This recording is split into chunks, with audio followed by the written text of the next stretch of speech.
چلو بسم اللہ الرحمن الرحیم الحمد للہ رب العالمین والصلاة والسلام علی سید الاولین والآخرین وعلی آلہ واصحابہ اجمعین ومن تبعہم بإحسان الی یوم الدین اما بعد فاعوذ باللہ السمیع العلیم من الشیطان الرجیم بسم اللہ الرحمن الرحیم هو الذی یحیی ویمیت فإذا قضى أمرا فإنما يقول له كن فيكون ألم تر إلى الذين يجادلون في آيات الله أنى يصرفون الذين كذبوا بالكتاب وبما أرسلنا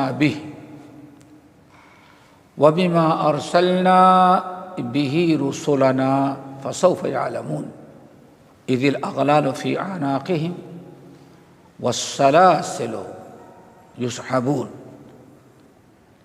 في الحميم ثم في النار يسجرون ثم قيل لهم أين ما كنتم تشركون من دون الله قالوا ضلوا عنا بل لم نكن ندعو من قبل شيئا كذلك يضل الله الكافرين ذلكم بما كنتم تفرحون في الأرض بغير الحق وبما كنتم تمرحون ادخلوا أبواب جهنم خالدين فيها فبئس مثوى المتكبرين فاصبر إن وعد الله حق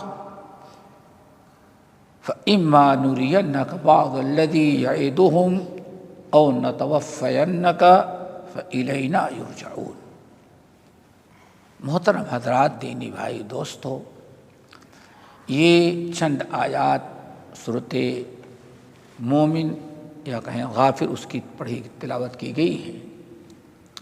انہی آیات کا ترجمہ اور تفسیر پیش کی جائیں گی۔ اللہ تعالیٰ ہم سب کو سننے، یاد رکھنے، غیروں تک پہنچانے کی توفیق نصیب فرمائے۔ یہ اس سے پہلی والی آیت جو تھی، جس میں اللہ رب العالمین اپنی بہت ساری نشانیاں بیان کی تھیں اور انسان کے پیدائش کے مراحل بتائے تھے۔ هو الذی خلقکم من تراب، مٹی، ثم من نطفہ، دوسرا مرحلہ نطفے کا، تیسرا علقہ، پھر چوتھا ثم یخرجکم طفلا، پھر اس کے بعد ثم لتبلغوا اشدکم ثم لتکونوا شیوخا۔ کتنے مراحل ہیں؟ مٹی، نطفہ، علقہ، گوشت کا لوتھڑا، پھر بچہ، بچے کے بعد جوان، جوان کے بعد بوڑھا۔ تو یہ کتنے مراحل ہیں؟ اللہ نے فرمایا اتنے مراحل، ہم صرف اپنے اندر غور کرو کہ اللہ تعالیٰ کیسی قدرت رکھتا ہے۔ اسی لیے قرآن مجید نے کہا وَفِي أَنفُسِكُمْ افلا تبصرون، چھوڑو زمین آسمان ساری چیزیں چھوڑو، وفی انفسکم، صرف تم اپنے کیفیت پر، اپنے جسم پر غور فکر کرو تو تمہیں سب کچھ سمجھ آ جائے کہ واقعی اللہ تعالیٰ کتنی قدرت والا ہے، کہیں جانے کی ضرورت نہیں۔ وفی انفسکم افلا تبصرون، خود تمہاری اپنی ذات کے اندر ایڑی سے چوٹی تک اتنی اللہ تعالیٰ کی توحید کی دلیلیں، نشانیاں، برہان اور حجتیں ہیں کہ تمہیں اور کچھ دیکھنے کی ضرورت بھی نہیں ہے۔ ایک چھوٹی سی مثال، جب یہ پہلے تو میں نے خیال آپریشن ویسے ہو جاتا تھا، دل کا چیر پھاڑ کر دیتے تھے، پھر کچھ ترقی کی تو کہتے ہیں کہ یہاں کچھ رگیں ہوتی ہیں، دیکھا بڑے ڈاکٹر تھے ویسے، ان کے ساتھ ہوا تو یہیں بازو میں رہتے تھے، ان سے آج سے 30 سال پہلے آئے عیادت کے لیے. کہیں گے دیکھیں اللہ تعالیٰ کی قدرت. آج لوگ کمپنی والے قیمتی سے قیمتی گاڑی دیتے ہیں تو صرف ایک ٹائر دیتے ہیں، کیا کہتے ہیں اس کو؟ صرف ایک دیتے ہیں، اور دونوں پنچر ہو گئے تو ختم. قدرت کا نظام ذرا دیکھو. اللہ کو معلوم ہے وسیع انفسکم ولا تبصرون. آج یہ جو اب چلے ہوئے ہیں، کیا کہتے ہیں، دل میں کچھ پائپ ہوتے، کیا کہتے ہیں، ہوتے ہیں نا، کہتے ہیں کہ اللہ نے پہلے سے اسٹپننگ رکھ دی ہے. کہیں کہیں آپریشن کرتے ہیں اور کاٹ کاٹ کر کے نکالتے ہیں، کہتے ہیں 3-4 ہے. کیا خیال ہے کوئی سوچ سکتا تھا؟ اللہ کو معلوم تھا کیا بیماری پیدا ہوگی، ہارٹ پرابلم ہوگا، تو اس کا انتظام اللہ نے پہلے سے کر دیا. وفی انفسکم افلا تبصرون. خود تمہاری ذات میں پوری کائنات اللہ نے رکھ دیا، اس پر غور و فکر کرو. پھر اب دیکھیں اللہ فرماتے ذرا سوچو، تم مٹی تھے، پھر تم کو نطفہ بنایا، پھر تم کو گوشت کا لوتھڑا بنایا، پھر اس کے بعد اللہ نے اور ساری چیزیں پیدا کی. انا خلقن آخر سب ذرا دیکھو، تمہارے بھویں، ناخون، ہر چیز اللہ نے بنایا. ٹھنڈے دل سے سوچو کہ آخر یہ سب اللہ کے ساتھ اور کوئی تھا؟ کوئی نبی شامل تھا؟ عبد القادر جیلانی سے لے کر کے کیا اجمیر والے بابا میں سے کوئی اس وقت تھا جو اللہ تعالیٰ کی مدد کر رہا ہو؟ ھذا خلق اللہ. اللہ کی کمال تو جن کو تم پکا، انہوں نے کس کو پیدا کیا، کیا بنا کے دیا آج تک؟ تو فی انفسکم افلا تبصرون. پھر بچہ، ذرا سوچیں، بچہ پھر اس کو زمین سے چلنا سکھایا. سب سے بڑی کہتے ہیں وَعَلَّمَ الْإِنسَانَ مَا لَمْ يَعْلَمْ. بچے کے پیدا ہوتے ہی بچے کو کہاں سے سمجھ میں آئی کہ ماں اپنی چھاتیاں دے گی تو چوسنے لگے گا؟ نہ کہیں امریکہ سے پڑھ کر کے آیا، نہ یو کے سے پڑھ کے آیا، نہ آسٹریلیا سے پڑھ کر آیا. کہاں سے آیا؟ وہ تو بھی دنیا دیکھی ہی نہیں. وَعَلَّمَ الْإِنسَانَ مَا لَمْ يَعْلَمْ. اس بچے کو کس نے بتایا کہ ہاں اس کو چوسو گے تو دودھ نکلے گا، اور بھوک لگے گی تو رونا. تمہاری ماں کو پتہ چل جائے کہ ہاں اس کو بھوک کی ضرورت ہے. یہ کس نے سکھلایا؟ کیا اس میں کسی پیر کا، فقیر کا کوئی دخل ہے؟ لات اور عزا، منات، جتنے بڑے بڑے دیوی دیوتا تم نے بنا رکھے ہیں، کیا کسی کا کوئی عمل دخل ہے اس سلسلے میں؟ اس لیے اللہ نے فرمایا پھر انسان بڑی کوشش کرے گا کہ بوڑھا نہ ہو. ایک بال سفید ہو تو نکال دے گا، دوسرا بال پکے گا تو بھی نکال دے گا. ہاں زیادہ آنی لگا تو پلاسٹک کیا صحیح سر دے گی تاکہ پتہ نہ چلے کہ بوڑھی ہو گئی ہوں یا بوڑھا ہو گیا ہوں. بدبخت بے ایمان، تو اپنے آپ کو بوڑھے سے نہیں بچا سکا، بوڑھا تو ہو گیا. تو اب ذرا بتائیں کہ ایک بوڑھا اپنے بڑھاپے کو چھپانے کے لیے کیا کیا کر، یہاں سے پاکستان سے امریکہ تک جاتی تھی برابر تھا کہ پتہ نہ چلے کہ ہاں میں بوڑھی ہو گئی ہوں. معلوم ہوگا آپ لوگوں کو، لاہور سے امریکہ تک جاتی تھی صرف اپنا کیا، ہم آئے تو ہم بوڑھی نہ لگیں. اے مر گئی، کیڑے کھا کے برابر کر دیے، تمہاری جوانی کہاں گئی؟ کون سی چیز اللہ تعالیٰ کے چھین لے تو لوٹا سکتا ہے؟ سوچو ذرا سا. تو اللہ فرماتے ہیں پھر ہم نے تم کو بوڑھا بنایا. انقلاب جو زندگی میں آئے ہیں، یہ سارا انقلاب کس نے پیدا کیا؟ تمہارے جسم میں۔ فتبارک اللہ احسن الخالقین۔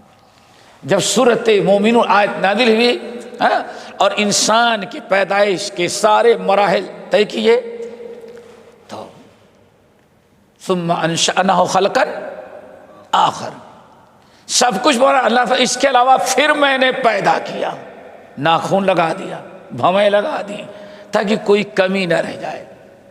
تو کہا جاتا ہے عمر فاروق بیٹھے ہوئے تھے، اتنے جوش میں آئے کہ فتبارک اللہ احسن الخالقین، ادھر جبرائیل امین اس کو لے کے آ گئی۔ سوچو دوستو، یہ تو اللہ فرماتے ہیں پھر وَمِنْكُمْ مَنْ يَتَوَفَّى مِنْ قَبْلُ، اور تم میں کتنے ایسے ہی سارے مراحل پیدا ہونے کے پہلے اس کو اٹھا لیتا ہے اللہ تعالیٰ۔ 9-10 مہینے ماں باپ انتظار کر رہے، ماشاء اللہ خوشیاں منائی جا رہی، ڈاکٹر نے بتا دیا کہ لڑکا ہو، کیا پوچھنا ہے۔ لیکن کبھی ایسا ہوتا ہے ولادت کے موقع ہی فقط اللہ نے روح قبضہ کر لی، یا سب کچھ نارمل ہونے کے باوجود ولادت کے 2-4 دن پہلے ماں کے پیٹھی میں ختم کر دیا۔ اللہ فرماتے سارا انقلاب کون لاتا ہے؟ جو ذات اتنے سارے انقلابات تمہارے ساتھ پیدائش سے لے بوڑھے تک کرتا ہے، جو ذات کرتی ہے اسی کے کیا ہے؟ فتبارک اللہ احسن الخالقین۔ اللہ نے فرمایا وَلَعَلَّكُمْ تَعْقِلُونَ، تاکہ تم ذرا اپنی عقل استعمال کر کے یہ جو انسان پر مراحل گزرتے ہیں اس سے تم اللہ تعالیٰ کو پہچاننے اور اپنی توحید مضبوط کرنے کی کوشش۔ وَلَعَلَّكُمْ تَعْقِلُونَ هُوَ الَّذِي، اللہ ہی کی ذات ہے، یحیی و یمیت، یحیی و یمیت، فَإِذَا قَضَىٰ أَمْرًا فَإِنَّمَا يَقُولُ لَهُ كُن فَيَكُونُ۔ اللہ ہی ہے جو چاہتا ہے جب زندہ کرتا ہے جس کو، اور وہی جس کو چاہتا ہے موت دیتا ہے۔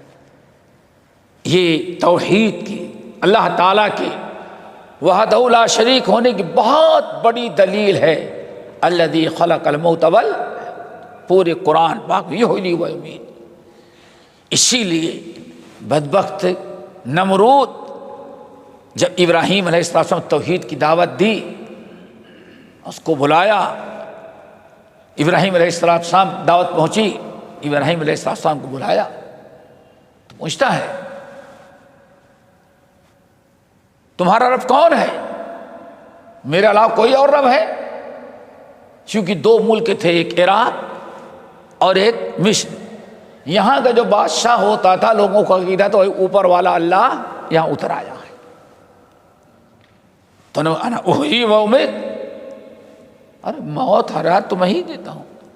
پھر کہتے ہیں 2 قیدی کو بلایا، ایک کو مار دیا اور 2 سے کہا دیکھو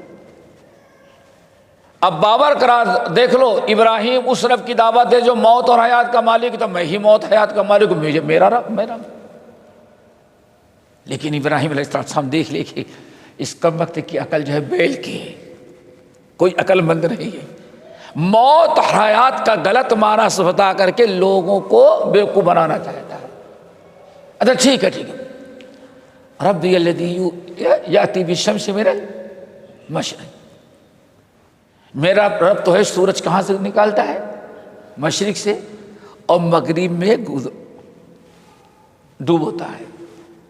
ایسا کرو ایک دن ذرا اس نظام کو تم بدل دو، مغرب سے لاؤ۔ اس نے کبھی سوچا بھی نہیں تھا کہ ہاں یہ جواب مجھے ملے گا۔ موت اور حیات کا تو معاملہ پلٹ دیا، جس کی تفصیل آگے بھی، فوراً کیسے اس نے گھما دیا کہ دیکھنے والے بھی سے بھائی موت حیات کا مالک تو یہ۔ تو ابراہیم علیہ السلام نے جب دیکھا اس کے سمجھ سے باہر ہے، دماغ اس کا گدھے کا نہیں سمجھ پائے گا، بیل دماغ ہے، تو فوراً کہا ایسی بات دی جو پوری پبلک دیکھ لے۔ ایسا کرو ادھر سورج ایک دن اللہ کے نظام کو بدل کر کے، بہت دن سے آپ اگا رہے ہیں مشرق سے، ایک دن برائے مہربانی ادھر سے اگائے ہم وہ لوگ دیکھنے۔ فَبُهِتَ الَّذِي كَفَرَ، اس جواب کو دینے کے بجائے کافر دنگ رہ گیا، اب کیا جواب دیں، مبہوت ہو گیا، لاجواب ہو گیا۔ تو دوستو، هو الذی یحیی و یمیت، موت اور حیات کا مالک صرف وحدہ لا شریک ہے، کوئی اس میں آج تک تبدیلی نہیں لا سکا۔ تقسیم سے پہلے تقریباً آج تک ہوتا ہوگا میرا خیال تقریباً 70-80 سال تو ہوتا ہوگا، ادھر نارتھ کے ایک دائی اور مبلغ بڑے مشہور عالم تھے بہار کے علاقے کے، نارتھ کے، تو ان کو دعوت و تبلیغ کے لیے ساؤتھ انڈیا بھیجا گیا، ہاں سے 60-70 کم سے کم 70-75 سال قبل بھیجا گیا۔ ساؤتھ انڈیا میں بلاری اور اس کے قریب بہت ڈسٹرکٹ، جہاں ٹیپو سلطان نے اپنا جو ایک پہاڑ پر وہ بنایا تھا قلعہ، مشہور جگہ ہے ٹورسٹ کی، وہاں 2-3 دن کام کیے، پھر ٹرین پر بیٹھے، جو ٹرین دلی جاتی، پھر دلی سے وہ بہار جاتے بنا، تو لوگ جہاں تھے وہاں کے، پھر بلہ ڈسٹرکٹ کے قرب جوار کے لوگ موڑا جا رہے ہیں، پورا چاروں طرف سے لوگ ٹوٹ پڑے اور مسافہ ملانے کے لیے۔ تھوڑی دیر کے بعد جب سیٹی بجی، گاڑی روانہ ہو گئی، تو انہوں نے اس موقع پر ایک رودات تیار کی، بڑی عبرتناک، وہی سمجھانا چاہتا ہوں، ہو الذی یحیی و یمیت۔ کہتے ہیں کہ سارے محبت کرنے والے چھوٹے بڑے، جب گاڑی چلی تو کسی کی آنکھ میں آنسو تھے، کوئی ہاتھ ہلا رہا تھا، لیکن ٹاٹا برلا نہیں کہہ رہا تھا، یہ بیوقوف حماقتوں کیا ہے، یہ چلا جا رہا تھا، اللہ اکبر۔ کہا کہ فوراً مجھے ایک اور سفر یاد آ گیا۔ کون سفر؟ یحیی و یمیت۔ کہتے ہیں کہ 2 سفر ہمارے سامنے تھے۔ ایک سفر تو یہ تھا، جب ٹرین روانہ ہوئی تو میں نے دیکھا کہ ہاں رو رہے ہیں، محبت میں ہاتھ ہلا رہے ہیں، تھوڑی دیر کے بعد ٹرین نے سیٹ پکڑی، چلی گئی، وہ بیچارے اپنے گھر چلے گئے۔ محبت کرنے والے رونے والے روتے رہے، ٹرین ہم کو چھوڑی نہیں، اب نہیں لے کے چلے۔ لیکن پھر ہم نے دیکھا کہ جہاں سفر ختم ہو رہا ہے ہمیں خوشی ہو رہی ہے، کیوں؟ ایک تو استقبال کے لیے اسٹیشن پہ ہو گئے، دوسرے اپنے اہل وال دوست احباب سے مل جائیں گے۔ کہا ایک سفر تو یہ، لیکن مجھے دوسرا سفر جو یاد آیا کہ وہ ایسا سفر ہے صرف جانے کے لیے تو ہے، لیکن واپس آنے کے لیے نہیں۔ جانے کے وقت رونے والے تو ہیں، لیکن جہاں جانا ہے وہاں کوئی تمہیں رونے والا نہیں۔ اللہ اکبر۔ کہنے کہ وہ موت ہے، سفر آخرت۔ دنیا کا مسافر جاتا ہے، ایک جگہ چھوڑ کے غمزدہ ہوتا ہے، دوسرے جگہ پہنچتا ہے تو خوشی ہوتی ہے، واپس لوٹنے کا چانس ہوتا ہے۔ یا لوگ چھوڑتے ہیں، دوسرے انتظار کر استقبال کے لیے۔ لیکن ہوا یحیی و یمیت، قبر کا جو معاملہ ہے، موت کا سفر، یہ جو جاتا ہے وہ پلٹ کر کے آتا نہیں۔ یہاں رونے والے یہاں رہتے ہیں، جہاں جا رہا وہاں تو کوئی انتظار کرنے والا رونے والا کہتے ہیں۔ بس یہ بالکل ون بھی ہم نے دیکھا کہ یہ بس ایک سفر ہے جو آدمی جاتا ہی ہے، واپس کا کوئی چانس نہیں ہے۔ کہتے ہیں اس دن ہم نے اپنے ساتھیوں کی جدائی میں میرے دل میں یہ بات اللہ نے ڈالی تو کہ کس طرح سے دیکھے کہ موت کا منظر جو ہوتا ہے، انسان دنیا میں جب بھی سفر کرے اور کہتے ہیں کہ یہ حالات دیکھ لے تو سفر ایسا ہے کہ دوست احباب رو رہے ہیں تو دوسرے دوست احباب خوشی کے مارے جو انتظار کر رہے ہیں اور جا رہے ہیں لوٹنے کے لیے، لیکن وہ سفر جو ملک الموت قبر سے شروع کرتے ہیں، صرف جانا ہی جانا ہے، واپس لوٹنا نہیں۔ اور صرف چھوڑنے والے روتے ہیں، اور جہاں جا رہے ہیں وہاں تو آنسو بہانے والا تمہارے پاس نہیں۔ دعا کرو اللہ تعالیٰ ہم سب کا یہ سفر آسان کر دے۔ اسی لیے اللہ رب العالمین فرمایا هو الذی یحیی و یمیت، اللہ ہی کی ذات ہے جو لوگوں کو موت دیتی ہے اور وہی زندہ کرتی ہے۔ موت اور حیات سب اللہ کے ہاتھ میں ہے۔ فَإِذَا قَضَىٰ أَمْرًا، اور اللہ کی قدرت کا معاملہ تو یہ ہے بھائی کہ اس کو جب کوئی چیز کرنا چاہتا ہے، اگر صرف اتنا کہہ دے کن، ہو جا، اللہ کا حکم ہونا چاہیے بس۔ جس چیز کو کہا کن فیکون، وہ چیز ہو جاتی ہے۔ اللہ تعالیٰ کے ہاں اللہ کی قدرت ہے۔ ماشاءاللہ ابھی دیکھ رہے ہیں نا کتنے بٹن دبا کے کتنے دیر تک بیٹھے ہیں، ہاں کتنے کوشش ہے۔ یہ انسان کی طاقت ہے۔ اور رب العالمین اللہ اکبر لمحے بھر میں جو چاہے وہ صرف کلمہ کن سے کر دیتا ہے اور دنیا سے اس چیز کا خاتمہ ہو جاتا ہے یا اس کا وجود ہو جاتا ہے۔ یہ اللہ کی قدرت کن فیکون۔ الم تر الی الذین یجادلون فی آیات اللہ انا یصرفون۔ اب اس آیت کو ذرا غور سے سمجھیں۔ کیا آپ نے دیکھا نہیں؟ الم تر، قرآن مجید میں یہ لفظ کئی جگہ ہے۔ الم تر کیف فعل ربک، الم تر کیف فعل ربک بعاد، یہاں اس لیے تمام اہل علم کہتے ہیں ترا سے مراد تعلم ہے، یعنی جانتے ہو۔ دیکھنا مراد نہیں کہ دیکھ رہے ہو۔ الم ترا یعنی الم تعلم، کیا آپ کو پتہ نہیں ہے؟ آپ کے علم میں ہے، آپ کے علم میں ہونا چاہیے۔ اس کو قرآن مجید میں اسے کو الم ترا، اللہ اکبر۔ الم ترا الی الذین، اے ہمارے نبی کیا آپ ان لوگوں کو دیکھے، یعنی ان لوگوں کے بارے میں آپ کو علم ہے یجادلون فی آیات اللہ، جو اللہ کی آیات میں جدال کرتے ہیں۔ فَأَنَّا يُصْرَفُونَ، تو اس آیت کو کہاں سے کہاں تک توڑ مڑوڑ کر کے پہنچا دیتے ہیں۔ اللہ اکبر۔ انا یصرفون، تصرف بولتے ہو نا اردو میں، وہی ہے تصرف۔ کیسے کیسے تصرف اللہ کی آیات میں کرتے ہیں اور کیا سے کیا بیان کر دیتے ہیں۔ معنی کچھ ہوتا ہے، بیان کچھ کچھ دیتے ہیں، حروف کچھ ہے، اللہ کا مقصد کچھ ہے، آیت کا مطلب کچھ اور ہے، لیکن لوگوں کو اور کچھ کیا کیا بیان کر کے۔ یہیں سے بہت سارے اہل علم نے کہا اس آیت کو اس طرح سے سمجھیں کہ حق تو ایک ہوتا ہے۔ اللہ قرآن میں حدیث میں جتنی باتیں بتائیں سب حق ہیں، لیکن لوگ کبھی ایسے ہوتے اپنے اپنے من پسند سے اس کا ترجمہ اور تفسیر کرنے لگتے ہیں۔ اسی لیے تفسیر بالآثار کی بڑی اہمیت ہے۔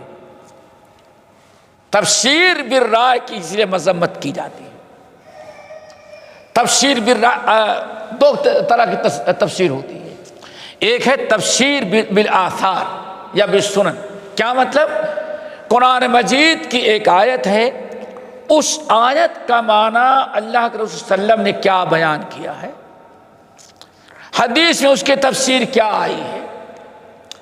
اگر حدیث میں نہیں ہے تو نبی علیہ السلام نے کیا تفسیر بیان کی ہے، صحابہ نے کیا بیان کیا ہے، تابعین نے کیا بیان کیا، اس کو کہا جاتا تفسیر بالآثار یا تفسیر بالسنن۔ اور اس سلسلے میں بہت ساری تفسیریں، جس میں بہت بڑی تفسیر ابن جریر، اور متاخرین میں تفسیر ابن کثیر، یہ تفسیریں جو ہیں وہ تفسیر بالآثار ہیں۔ کچھ ایسی آئی جن کا صرف تفسیر بالرائے. کیا مطلب؟ انہوں نے سب کچھ نظر انداز کر دیا. ایک آیت ہے اس کی تفسیر اللہ کے رسول نے کیا کیا اس کو نہیں، صحابہ نے کیا کیا اس کو نہیں، فلاں نے کیا کیا اس کو نہیں. بلکہ حد تو یہ ہوئے، بہت سارے ساتھی کو اچھا نہیں لگے گا اگر نام لے تو، گھروں میں بھی ہوگی، لیکن بہت سارے اہل علم نے خصوصاً انگریزوں کی جب حکومت ہندوستان پر ہوا تب، تو اس وقت خاص فتنہ اٹھا. قرآن عربی میں ہے، قرآن عربی میں ہے، قرآن اللہ فرماتے ہیں بیان للناس ہے، لوگوں نے کیا بالکل بیان ہے، تبیان ہے، ہر چیز کی وضاحت ہے. تو قرآن سمجھنے کے لیے صرف عربی زبان کا جاننا ضروری ہے، کسی اور چیز کی ضرورت نہیں ہے. یہی گمراہی کا سبب بنا. تفسیر، قرآن مجید کی تفسیر سمجھنے کے لیے نہ ہمیں حدیث کی ضرورت ہے، نہ آثار کی ضرورت ہے، نہ ابو حنیفہ مالک شافعی کی ضرورت ہے، نہ اوزاعی اور ثوری کی ضرورت ہے. کیوں؟ قرآن مستقل کتاب ہے، اس کو سمجھنے کے لیے کسی اور کی ضرورت نہیں ہے. قرآن عربی میں ہے، بس عربی کے ذریعے ہم اس کو سمجھ لیتے ہیں. اسی میں بہت لوگ گمراہ ہوئے اور ایک فتنے کا زمانہ بنا. بلکہ منکرین حدیث بھی وہیں سے کوئی ضرورت نہیں ہے. یہ تفسیر بالرائے ہے. تفسیر بالماثور آپ نے سمجھ لیا. بعض اہل علم نے دو تفسیروں کو جمع کیا، جیسے ابن جریر تفسیر بالآثار، ان لوگوں نے تفسیر پر کام کیا، آثار نقل کیے. جہاں تک حدیث سے ملی، تابعین، حدیث رسول، صحابہ کے اقوال، تابعین، تبع تابعین، بڑے بڑے ائمہ مجتہدین، ان کے اقوال کو پیش کیا. اور اہل الرائے نے کوئی قرآن سمجھنے کے لیے حدیث کی ضرورت نہیں، قرآن سمجھنے کے رسول کی ضرورت نہیں ہمیں، یعنی رسول کی رسالت کو کینسل کر دیا. قرآن کے سمجھنے کوئی ضرورت نہیں رسول کی. عربی ہم جانتے ہیں، ہم جو سمجھ لیتے ہیں، بس یہی کیا انہوں نے. تو یہ فتنہ منکرین حدیث فلاں فلاں سر سید احمد خان، یہ سارے لوگ جو بھٹکے اسی نظریے سے بھٹکے ہیں. یہاں منکرین حدیث عرب کے اندر محمد عبدہ مشری اور فلاں فلاں جتنے گناہ، سب کا یہی نظریہ تھا. قرآن سمجھنے کے لیے صرف کیا ضرورت ہے؟ عربی، اور کچھ نہیں. بعض اہل علم کھڑے ہوئے تو انہوں نے دونوں تفسیروں کو جمع کر دیا. تفسیر بالرائے، لیکن آج کی موجودہ رائے نہیں لی، یعنی اس کو اہل لغت نے کیا اس کا مطلب بتلایا، اس کا کیا ترجمہ ہوتا ہے، وہ بھی نقل کی. اور پھر اس کے بعد یہ بھی نقل کی ہاں لیکن سنت کے مطابق نبی علیہ السلام نے، صحابہ نے یہ تفسیر کی. کون سی کتاب ہے بیٹے؟ امام شوکانی، فتح القدیر. فتح القدیر سب سے بڑی تفسیر یہ ہے جو دونوں کو ایک ساتھ کیا کر دیا ہے؟ جمع کر دیا ہے. بہرحال ضرورت اس بات کی ہے کہ اس کو سمجھیں. کیسے ہوا؟ مثال کے طور پر قرآن مجید کے اندر اللہ تعالیٰ نے بندوں کے متعلق جو بتایا، بہت ساری چیزیں ایسی ہیں، بہت سارے احکام، بہت ساری چیزیں کرنے کی، نہ کرنے کی، جس کے کرنے یا نہ کرنے کی صلاحیت اللہ نے انسان کو دی ہے. تمہاری مرضی کرو یا نہ کرو. اِنَّا هَدَيْنَاهُ السَّبِيلَ هَلْ أَتَى عَلَى الْإِنسَانِ حِينٌ مِّنَ الدَّهْرِ لَمْ يَكُنْ شَيْئًا مذکورہ انا خلقنا الانسان من نطفۃ امشاج نبتلی فجعلناہ سمیعا بصیرا. ہم نے اس کو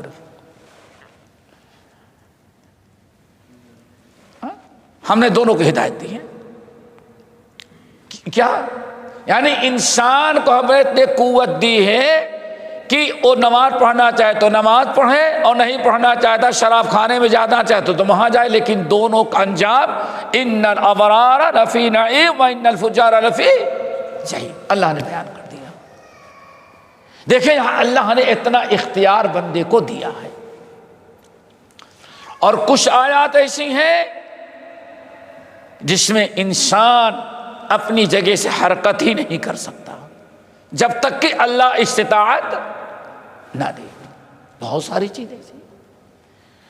تو سب سے پہلے کچھ لوگوں نے جنہوں نے قرآن بالرائے کو چھوڑا، حدیث کو چھوڑا نہیں، ہم قرآن اپنے سے سمجھ لیتے ہیں، ان آیات کو لیا جس میں اللہ رب العالمین نے بندوں کو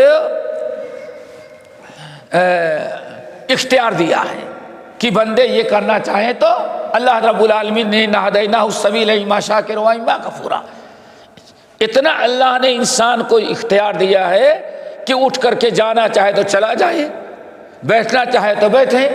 سینکڑوں لوگ نماز پڑھے، سب کو معلوم ہے درس ہوا، کسی کو نہیں بیٹھنا تب اٹھ کر کے چلا گیا، اور کسی کو درس سننا تو عجمان کے اس کنارے اور دبئی کے اس کنارے تو سننے کے لیے آ گیا. یہ انسان کے اپنے اللہ نے اختیار دیا ہے. لیکن بہت ساری چیزیں ایسی ہیں جس میں انسان کا کوئی اختیار نہیں ہے. کسی کو بیٹا بنانا ہے، کسی کو بیٹی بنانا ہے، کسی کو اولاد دینا ہے، کسی کو بیمار کرنا ہے، کسی کو شفا دینا ہے. سمجھ گئے نا؟ تو ایک گروہ نے صرف ان آیات کو اپنے سامنے رکھا. کن کو؟ جس کے اندر اللہ نے بندوں کو مجبور محض بنایا ہے. بندوں کا کوئی کام نہیں، جو کچھ کرواتا ہے صرف کیا کرواتا ہے؟ اللہ. یعنی نماز پڑھواتا ہے تو اللہ پڑھواتا ہے. فرعون کو کفر کروایا تو اللہ نے کروایا، نمرود کو اللہ نے کروایا، ابو جہل کو اللہ نے، اور محمد صلی اللہ علیہ وسلم کو رسالت و نبوت دیا، ابو بکر کو مسلمان بنایا تو اللہ کا کام ہے. اس میں بندے کا کوئی دخل نہیں. تو اس سے کون سے فرقہ پیدا بیٹا؟ جبریہ. کون پیدا ہوا؟ یعنی بندہ مجبور ہے. جبریہ ہے نا، جبریہ مجبور ہے. اللہ نے جب ایسے اس کو مجبور کر دیا ہے تو اللہ کا قصور ہے. اب بندہ اگر فرعون ایمان نہیں لایا، اللہ نے مجبور کیا تو ایمان نہ لاؤ، تو اللہ کے بندے کا کیا قصور؟ نمرود کا کیا قصور؟ ابو جہل کا کیا قصور؟ یہ تو اللہ نے ایسے کیا ہے. اور آج بہت سارے لوگ ایسے کیا کہتے ہیں، بھائی اللہ کے حکم سے نماز ہوتی ہے نا، ہاں اللہ نہیں چاہا تو میں نہیں نماز پڑھ رہا ہوں، جب چاہے تو پڑھنے لگوں گا. اس کو کیا کہتے ہیں؟ جبریہ کہتے ہیں نا. اور دوسرا، انہوں نے بس یہ کہا کہ بھائی اللہ رب العالمین نے ہم کو تو جو لکھ دیا ہے، جو لکھ دیا ہے ہمیں تو بس اب اس کو کرنا ہی کرنا ہے. سمجھ گئے نا؟ نہیں، اگر بندے نے غلط کام کر لیا تو پھر اللہ کوئی بندے تو کوئی قصور نہیں ہے. اس کو کیا کہا؟ قدریہ. کیا کہا؟ بھائی تقدیر میں ایسے لکھا تم کیا کر سکتے ہیں. تو بعض اہل مثال دیے، کہا دیکھیں، اور اس کے بعد جس یہ دو فرقے مین ہیں، اس کے بعد جو فرقے پیدا ہوئے، جتنے فرقے پیدا ہوئے ہیں، دیکھیں گے فَأَنَّا یُصْرَفُونَ. نصوص کا غلط استعمال. جس مقصد کے لیے اللہ نے آیت نازل کی ہے، جس مقصد کے لیے اللہ نے بیان کیا ہے، وضاحت کی، اس مقصد کو اپنا سامنے رکھا جائے، اور اللہ نے جن چیزوں کا اختیار دیا ہے اس کو اختیاری سمجھے. جس میں اجبار ہے، کیا ہے اس کو اجباری سمجھے. انسان اپنے سے بیٹا بیٹی نہیں بنا سکتا، کسی کی موت اور حیات نہیں باقی رکھ سکتا، اللہ تعالیٰ کے فیصلہ ہے، اللہ تعالیٰ کا قضا و قدر ہے۔ لیکن اللہ نے فرمایا خبردار شراب نہیں پیو۔ منع کرنا اس بات کی دلیل ہے کہ یہاں شراب کوئی زبردستی تمہارے منہ میں نہیں ڈال رہا ہے، تم اٹھتے ہو، جاتے ہو، پیسہ خرچ کرتے ہو، خریدتے ہو، لائن لگاتے ہو، اور تمہیں معلوم ہے کہ بھی پیچھنے کے بعد نہیں گر جائے گی، تو یہ سب تم اپنے سے کر رہے ہو، اس میں تقدیر کا بہانہ کر کے آپ شراب اپنے لیے حلال نہ کریں۔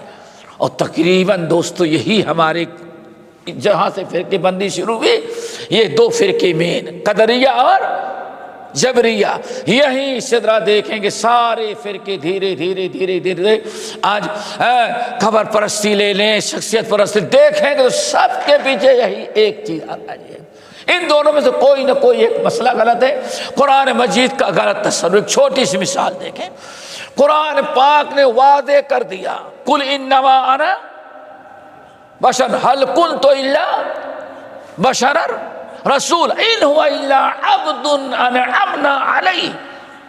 قرآن مجید کی اتنی آیات قدرت، اللہ نے فرمایا کہ ہمارے نبی بشر ہیں، ان هو الا عبد انعم، یہ میرے بندے ہیں، بندے۔ اللہ اکبر، کتنی وضاحت ہے بھائی، ساری چیزیں۔ لیکن جب ایک فرقہ ہمارے یہاں نکلا تو اس کو ساری جو میں نے کہا بظاہر آپ بشر ہیں، ورنہ بشر آپ نہیں، آپ کیا ہیں؟ نور ہیں۔ دیکھ ایک جملہ بظاہر بڑھا کر کے بیڑا کر دیا، اور اتنا بڑا بنا کہ کفر و شرک کا، کفر و اسلام کا بنا لیا۔ اگر کوئی اللہ کے رسول کو بشر مانتا ہے تو اس کو مسلمان سمجھنے کے لیے تیار نہیں۔ مسجد میں داخل ہو جائے تو مسجد دھلا لی جاتی ہے، نکاح کر تو نکاح توڑوا دیا جاتا ہے، اور کتنے حادثے ہو رہے ہیں اسی بنا پر۔ قل انما انا بشر، انما انا بشرون، اے لوگوں جب آپ 4 رکعت والی نماز کو 2 ہی رکعت نماز پڑھا کر کے باہر چلے گئے، صحابہ نے بار بار یاد دلایا، پھر آپ پلٹ کر کے آئے اور 2 رکعت نماز پڑھی، سلام پھیرا، اور اس نماز سجدے سو کیا، سلام پھیرا، سلام پھیرنے کے بعد لوگوں انما انا بشر، میں بھی تمہارے جیسا انسان، جسے تم بھولتے ہو میں بھی بھولتا ہوں۔ اتنی وضاحت آپ نے کر دیا، اللہ اکبر۔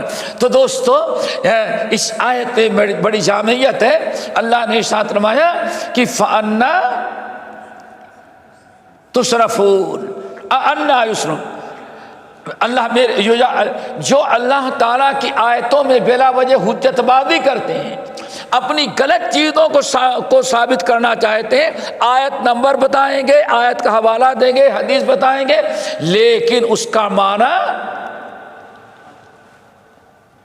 پھیر کر کے کہاں سے کہاں معنی بنا دیا جاتا ہے۔ لیکن اس کا انجام کیا ہوگا؟ اچھا، الذین کذبوا بالکتاب، یہ وہی لوگ کرتے ہیں جو کتاب کا انکار کرتے ہیں، جھٹلاتے ہیں۔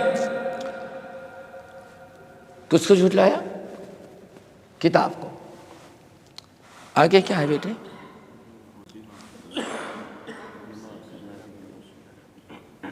کیا ترجمہ ہوگا؟ وَبِمَا أَرْسَلْنَا بِهِ رُسُلَنَا، اور آگے نا عطف ہے نا، اصل عطف میں کیا ہے؟ مغایرہ، اصل تو یہ ہے نا، آیا تفسیر ہے، بیان ہو، الگ چیز ہے، لیکن اصل کیا ہے؟ المغایرہ۔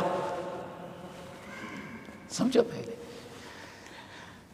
الذین کذبوا بالکتاب، جن لوگوں نے میری کتاب کو جھٹلایا، اور کس کو جھٹلایا؟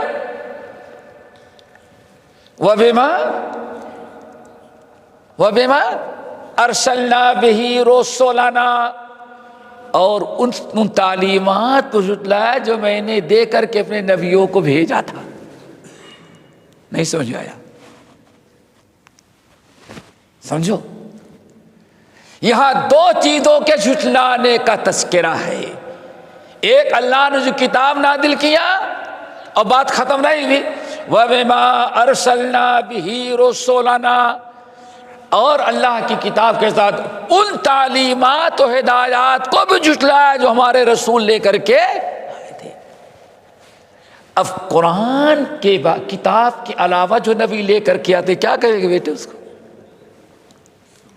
سننا۔ آئی بات سمجھے؟ پتہ چل گیا کہ دونوں کی تصدیق ضروری ہے، اللہ کی کتاب کی بھی اور نبی کی سنت کی بھی۔ وَمِمَا أَرْسَلْنَا بِهِ رُسُلَنَا، انہوں نے جھٹلایا ہماری کتاب کو، اور ہم نبیوں کو جو لے کر کے تعلیمات و ہدایت بھیجی تو اس کو بھی انہوں نے جھٹلا دیا۔ پتہ چل گیا امت کے لیے دونوں واجب الاتباع ہیں، جیسے اللہ کی کتاب ویسے ہی انبیاء کی سنت بھی واجب الاتباع ہوتی ہے۔ اور اسی لیے بڑی وضاحت کے ساتھ سارے نبیوں کے سردار محمد صلی اللہ علیہ وسلم نے اعلان کرا، لوگو الا سن لو انما اوتیت القرآن ومثلہ معہ، مثل کرا دیا، جیسے اللہ نے مجھ کو قرآن دیا ہے اسی طرح ایک چیز اللہ نے اور ہمیں دیا ہے۔ اسی طرح کیا مطلب ہے؟ جیسے اللہ کی کتاب حجت ہے، واجب الاتباع ہے، ایسے جو اللہ نے ہمیں سنت اور حدیث دی وہ بھی واجب الاتباع اور واجب الایمان ہے۔ اسی لیے دوستو تمسک بالکتاب و سنہ کہا جاتا ہے۔ ضرورت ہے اس چیز کو سمجھیں، ایک چیز پر نجات نہیں ہے، نجات کس پر ہے؟ کتاب اللہ کے ساتھ سنت رسول پر۔ اور سورہ مریم کی آل عمران وَكَيْفَ تَكْفُرُونَ بِاللَّهِ وَأَنْتُمْ، پڑھو پوری پڑھو۔ ارے دنیا کے یہودی عیسائی مشرک بت پرست سارے کائنات کے دشمنان اسلام مل کے تمہیں کیسے کافر بنا سکتے ہیں؟ کیسے کافر بنا سکتے ہیں؟ کیونکہ تمہارے اندر دو چیزیں ہیں، وَأَنْتُمْ تُتْلَى عَلَيْكُمْ آیات اللہ، قرآن کا درس لیتے ہو، قرآن کی تعلیم لیتے ہو، تم قرآن تمہیں سمجھایا جاتا ہے، وَفِيكُمْ رَسُولُهُ، اور ادھر تمہارے درمیان کون موجود ہے؟ رسول۔ کیف تکفرون، سورۃ آل عمران کی اس آیت سے پتہ چلا ضلالت اور گمراہی کفریہ شرکی عقیدے سے بچنے کے لیے جیسے اللہ کی کتاب کی ضرورت ہے ویسے نبی کی۔ وَكَيْفَ تَكْفُرُونَ وَأَنْتُمْ تُتْلَى عَلَيْكُمْ آيَاتُ اللَّهِ وَفِيكُمْ رَسُولُهُ وَمَن يَعْتَصِم بِاللَّهِ، یہی ہے نا۔ اور جس نے اللہ تعالیٰ کا یہ فیصلہ پکڑ لیا، کیا فیصلہ ہے؟ اللہ کی کتاب اور نبی کی سنت، فَقَدْ هُدِيَ إِلَىٰ صِرَاطٍ مُسْتَقِيمٍ، تو صراط مستقیم کی ہدایت اس کو مل گئی۔ تو یہ آیت اس طرح سے یاد رکھنا، اللہ نے ارشاد فرمایا فَسَوْفَ يَعْلَمُونَ، اگر انکار کر رہے تو ان قریب ان کو پتہ چل جائے گا۔ کیا پتہ چلے گا؟ کیا پتہ چلے گا؟ اللہ نے ان قریب فَسَوْفَ يَعْلَمُونَ، جو ان دونوں کا انکار کرتے ہیں، اللہ کی کتاب اور ہم نے نبیوں کو جو شریعت و تعلیمات ہدایات لے کے بھیجی ہیں، ان کا اسوہ، ان کا طریقہ، جو لوگ ان کا انکار کرتے ہیں ان قریب ان کو انکار کرنے کا پتہ چل جائے گا یا مزہ پا لیں گے انشاءاللہ۔ کیا ہوگا؟ اذ الاغلال فی اعناقہم، جب کمبختوں کے گلے میں دامن پکڑ کر مچل جائے، وہ جو چھوڑ دو، مچلنے کا وقت نہیں رہے گا وہاں تو صرف دو ہی ہے، اللہ کی کتاب اور نبی کی سنت کو مضبوطی سے پکڑنا۔ اذ الاغلال فی اعناقہم، جب کہ طوق ڈال دیا جائے گا ان کے گلے کے اندر۔ توق کا مطلب پھندا۔ پرانے زمانے میں آج تو کیا پہنتے ہوتے، کیا نکلیس کیا کہتے، پہلے چاندی آتی تھی، چاندی آتی تھی تو 2 پاؤ کی، آدھے کلو کی، تو سونا تو تھوڑا سا ہوتا تھا، سمجھ گئے نا، وہ تو ویسا، اور پھر آدھا تولہ کلو 1 پاؤ کے سب تک یہاں توق پہنتی جاتی گلے میں، بیلٹ سمجھ جاؤ آج کا بیلٹ، وہ ایسے رہتا تھا، تو اس کو توق کہا جاتا ہے پرانے زمانے کا۔ اور اس کو اگر ڈاکو پکڑ لیتا تھا، رات کو چور آئے پکڑ لیں تو یا تو ٹکلے، اور نہیں تو عورت اسی میں گردن مار کے نکال لیتے تھے، بڑی خطرناک چیز ہے، اس کو توق کہا جاتا ہے، تا سے گلے کے اندر پہنا جاتا ہے، جب کہ وہ توق ان کے گلے میں، اور آج کی سمجھ توق نے کیا کہیں گے، لوہے کا بیلٹ بنا دو، کیا چین، بیٹے چین تو ہوتی جو ادھر ہوتی ہو، او بالکل سریا کا ہوگا، جبکہ ان کے گلے میں ڈال دیا جائے گا وسلاسل، اور رسی باندھ کر کے کم وقتوں کو یسحبون گھسیٹا جائے گا۔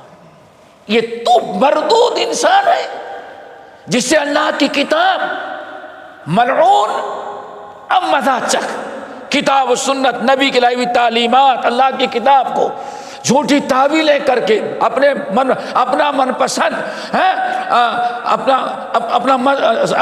اپنا عقیدہ، اپنا عمل ثابت کرنے کے لیے، آج تجھے پتا چلے گا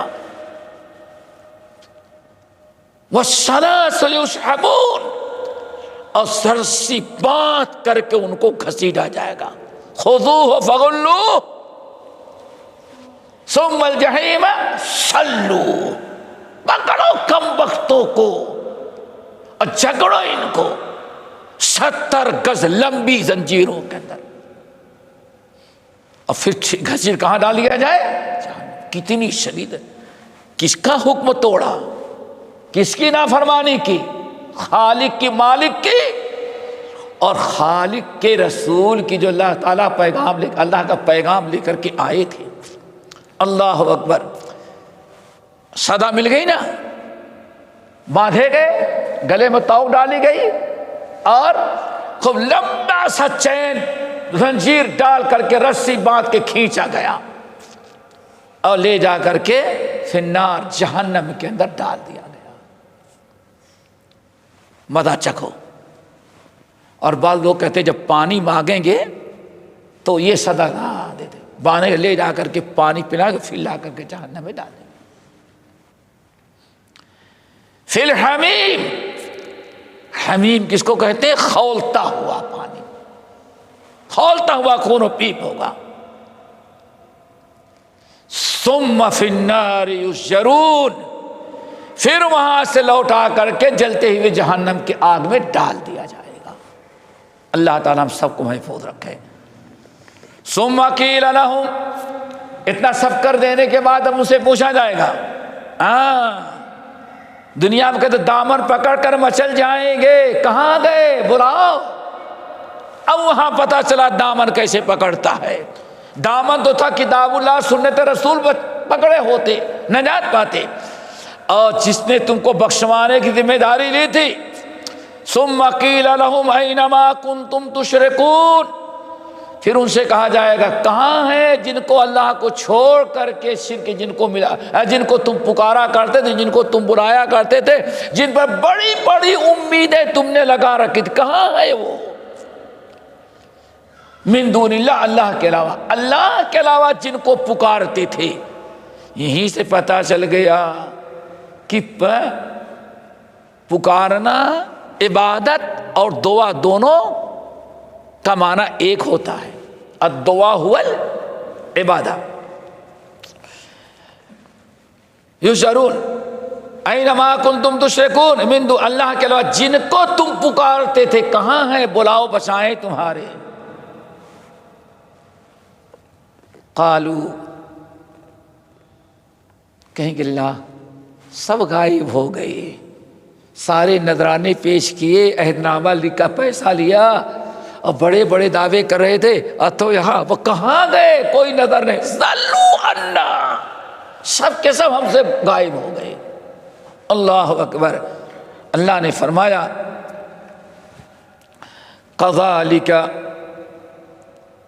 کذالک یضل اللہ الکافرین، اسی طرح سے اللہ گمراہ کرتا ہے کافروں کو۔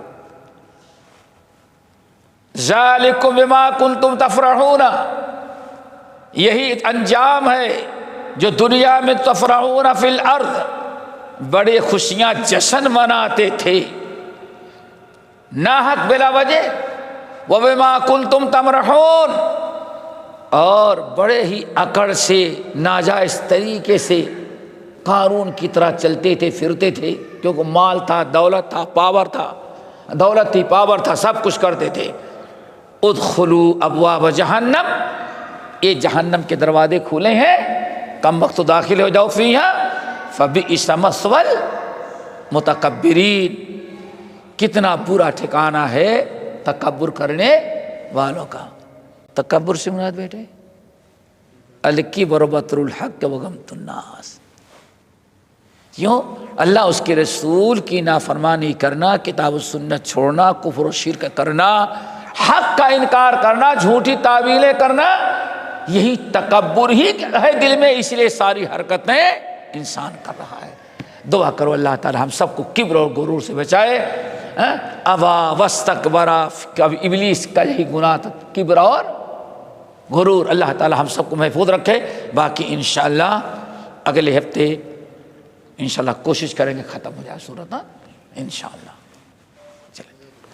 سبحانک اللہم و بحمدک، اشہد ان لا الہ الا انت، استغفرک و اتوب الیک۔